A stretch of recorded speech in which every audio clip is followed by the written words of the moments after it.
Praise the Lord. கிறிஸ்துவுக்குள் பிரியமானவர்களே, நாளை அக்டோபர் 27 முதல் டிசம்பர் 5 வரை 40 நாட்கள் எபேசியர் நிருபத்திலிருந்து ஒரு பைபிள் ஸ்டடியை ஆயத்தப்படுத்தி இருக்கிறோம். ஒவ்வொரு நாளும் காலை வேளையிலே 5:30 மணி முதல் 6:30 மணி வரை இது நடைபெறும். பாஸ்டர் ஆர் ராஜேஷ் என்ற யூடியூப் சேனல்லே இது நேரலையாக ஒளிபரப்பாகும். வேதத்தை நாம் கற்றுக்கொள்வது இந்த காலகட்டத்தின் மிகுந்த கட்டாயமாக இருக்கிறது. ஆகவே அநேகருக்கு அறிமுகப்படுத்துங்க. குறைந்தது 2 பேரையாவது நீங்கள் இந்த லைவ்ல நேரலையிலே இணைத்து கொள்ளுங்கள், ஒன்றிணைந்து பாருங்கள். சபையிலே நடைபெறுகிறது. ஆகவே சபைக்கு வருகிறவர்கள் இந்த இடத்திலே வந்து கலந்து கொள்ளலாம். உங்களுக்காய் அனைத்தும் ஆயத்தப்படுத்தப்பட்டிருக்கிறது.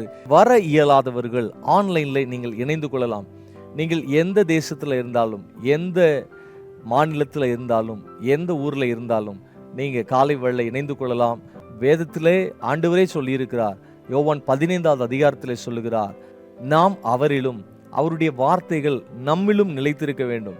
நாம் கர்த்தருடைய வார்த்தையை கற்றுக்கொள்ளும் பொழுது, படிக்கும் பொழுது எப்பேற்பட்ட மேன்மையும் ஆசீர்வாதங்களும் நமக்கு உண்டாகும் என்று யோசித்து பாருங்கள். அனைவரும் இணைந்து கொள்ளுங்கள். கர்த்தர் உங்களை அளவில்லாமல் ஆசீர்வதிப்பார். மற்றவர்களுக்கு அறிமுகப்படுத்தி வையுங்கள். God bless you. Amen.